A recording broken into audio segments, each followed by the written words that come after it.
Next gen astro நேயர்கள் அனைவருக்கும் ஜோதிடர் ஜெய தமிழ்ச்செல்வனின் அன்பு வணக்கங்கள். நம்ம இப்போ என்ன பார்க்க போகிறோம்னா, ஆவணி மாத பலன்கள், ரிஷபராசிக்கு உண்டான ஆவணி மாத பலன்களை இப்போ நம்ம பார்ப்போம். உங்களோட ராசிநாதன் சுக்கிரன் சிம்மத்தில் இருக்கிறார், 4ஆம் இடத்துல. சூரியன் புதன் அவங்களோட இணைந்து இருக்கிறார், சனி பார்வையிலையும் இருக்கிறாரு. இதனால் என்னன்னா, உங்களுடைய ஜாதகருடைய அந்தஸ்து, கௌரவம், மதிப்பு, மரியாதை அனைத்தும் உயரக்கூடிய அற்புதமான காலகட்டங்கள் தான் இது. உங்கள் ராசியிலேயே செவ்வாய் குரு 2 பேர் இணைஞ்சது குருமங்கல யோகத்தில் இருக்கிறாங்க. இதனால் உங்களோட மதிப்பு, அதாவது உங்களால் பணம் நல்லா இந்த காலகட்டத்தில் சம்பாதிக்கக்கூடிய அற்புதமான காலகட்டங்கள் தான் இது. அதே மாதிரி உங்களோட 2ஆம் இடம் இயல்பாக இருக்கிறதுனால தன வரவுலாம் நல்லா இருக்கும். குடும்பத்தில் ஒற்றுமைகள் எல்லாமே நல்லா இருக்கும். அதே மாதிரி ஏதாவது நீங்கள் வாக்கு கொடுத்துருந்தீங்க அப்படின்னா அந்த வாக்கை நிறைவேற்றக்கூடிய அற்புதமான காலகட்டங்கள் தான் இது. உங்களோட 3ஆம் இடம் எந்த ஒரு பாவ தொடர்பு இல்லாமல் இயல்பாக இருக்கிறதுனால உங்களுக்கு தைரியம், வீரியம், வெற்றி, விஜயஸ்தானம்னு சொல்லுவாங்க. அதனால் உங்களோட முயற்சிகள் எல்லாமே பலிக்கக்கூடிய அற்புதமான காலகட்டங்கள் தான் இது. அதே மாதிரி உங்களோட 4ஆம் இடத்துல சுக்கிரன், புதன், சூரியன், இந்த மாதிரி கிரகங்கள் 3 கூட்டு கிரகங்கள்னு சொல்லுவோம். இது இருக்கிறதுனால 4ஆம் இடம் வலுப்பெறுது. 4ஆம் இடம் வலுப்பெறுதுன்னா என்னென்னா, தாயினால் ஆதாயங்கள், அனுகூலங்கள் அதெல்லாம் கிடைக்கக்கூடிய அற்புதமான காலகட்டங்கள் தான். அதே மாதிரி தாய் மாமன் உறவுனால் நல்ல ஒரு அனுகூலமான ஆதாயங்கள் கிடைக்கக்கூடிய அற்புதமான காலகட்டங்கள் தான். அதே மாதிரி தாய் வழி சொத்து ஏதாவது வழக்கு வம்புல இருந்ததுன்னா அதெல்லாம் இந்த காலகட்டத்தில் உங்களுக்கு நல்லபடியாக உங்கள் கைக்கு சேரக்கூடிய அற்புதமான காலகட்டங்கள் தான்.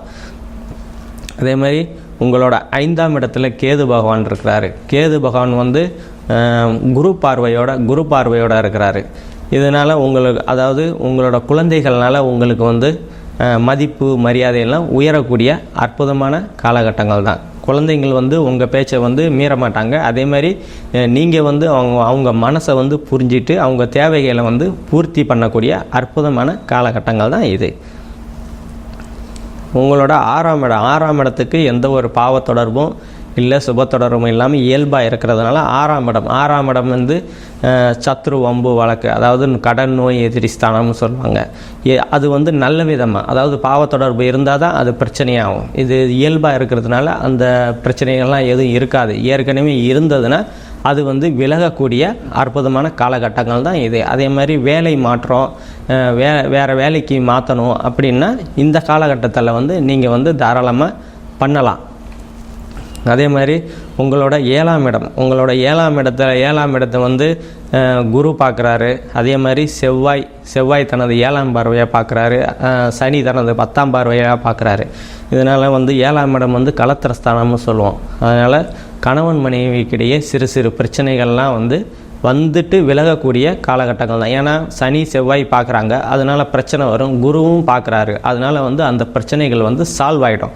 அதே மாதிரி கூட்டு தொழில் பண்ணுறவங்க, அவங்களுக்கு அதெல்லாம் கொஞ்சம் மனக்கசப்பு வரும். கூட்டு தொழில் பண்ணுறவங்க இந்த காலகட்டத்தில் கொஞ்சம் கவனமாக இருக்கிறது ரொம்ப நல்லது. அதுக்கப்புறம் அதாவது கொஞ்சம் பிரச்சனையாகி அது சால்வ் ஆகக்கூடிய காலகட்டங்கள் தான் இது. அதனால் கொஞ்சம் கவனமாக இருக்கிறது நல்லது. அதே மாதிரி உங்களோட 8ஆம் இடம் இயல்பாக இருக்குதுன்னா திடீர் அதிர்ஷ்டம். 8ஆம் இடம் திடீர் அதிர்ஷ்டம், திடீர் பண வரவு, அதெல்லாம் வரக்கூடிய அற்புதமான காலகட்டங்கள் தான். நீங்கள் ஒரு இடத்துல பணம், அதாவது உங்கள் பணமே கொடுத்து வச்சுருப்பீங்க, ரொம்ப நாளாக கேட்டுட்டு இருந்திருப்பீங்க, அது ரொம்ப நாளாக இழுத்துக்கிட்டு இருக்குது, அதை வரவே மாட்டேங்குது. அதெல்லாம் இந்த காலகட்டத்தில் உங்கள் கைக்கு கண்டிப்பாக கிடைக்கக்கூடிய அற்புதமான காலகட்டங்கள் தாங்க.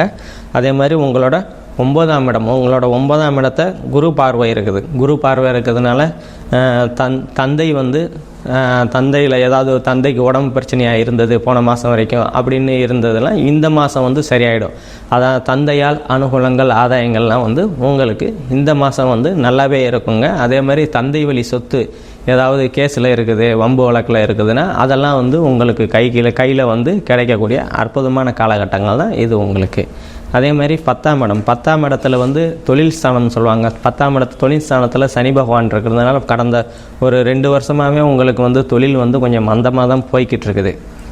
அதெல்லாம் வந்து இப்போ ஒரு 6 மாதத்துக்கு மேலே, அதாவது சனி பயிற்சிக்கு மேலே வந்து அந்த தொழிலெலாம் வந்து நல்லா போகக்கூடிய காலகட்டங்களாக உங்களுக்கு அமையும். அதே மாதிரி 11ஆம் இடத்துல வந்து ராகு பகவான் இருக்கிறாரு. 11ஆம் இடம் வந்து மூத்த சகோதரன், லாபஸ்தானம்னு சொல்லுவோம். மூத்த சகோதரன், இதாவது ராகு வந்து சனி செவ்வாய் தொடர்பு இல்லாமல் இருக்கிறதுனால, குருவோட வீட்டில் இருக்கிறதுனால அவர் நன்மையை தான், குரு மாதிரியே தான் செயல்படுவார். இதனால் வந்து 11ஆம் இடத்த சுப பலன் தான் நடக்கும். உங்களுக்கு வந்து லாபங்கள்லாம் வந்து வரக்கூடிய அற்புதமான காலகட்டங்கள். அதே மாதிரி மூத்த சகோதரனால் அனுகூலங்கள், ஆதாயங்கள்லாம் வந்து இந்த காலகட்டத்தில் உங்களுக்கு நல்லாவே இருக்கும். அதே மாதிரி உங்கள் 12ஆம் இடத்துக்கு சனியோட 3ஆம் பார்வை இருக்குது. அதனால் வந்து நீங்கள் என்னென்னா வெளிநாடு போகணும் அப்படின்னு நினச்சிக்கிட்டு இருக்கிறதுனால கொஞ்சம் வந்து ஒரு 6 மாதத்துக்கு பிற்பாடு தான் வந்து நீங்கள் ரெடி பண்ணி வைங்க. விசா எல்லாமே ரெடியாக இருந்தாலும் உங்களுக்கு 6 மாதம் கழித்து வந்து உங்களுக்கு அற்புதமாக போகக்கூடிய காலகட்டங்கள் தான் இது. அதே மாதிரி பெரியவங்க ஆன்மீக சுற்றுலா போகணும் வரணும்னு நினச்சிக்கிற பெரியவங்கள்லாம் ஒரு 6 மாதம் தள்ளி போகிறது வந்து உங்கள் பயணத்தை வந்து சிறப்பிக்கும். நம்ம இப்போ பார்த்தது எல்லாமே பொது பலன்கள் தான். உங்களுக்கு வந்து துல்லியமான பலன்கள் வேணும்னா கீழே என்னோடய வாட்ஸ்அப் நம்பர் இருக்கும், அதை கான்டாக்ட் பண்ணிவிட்டு உங்களுக்கு துல்லியமான பலன்களை பெற்று வாழ்க்கையில் உயருங்க. நன்றி, வணக்கம்.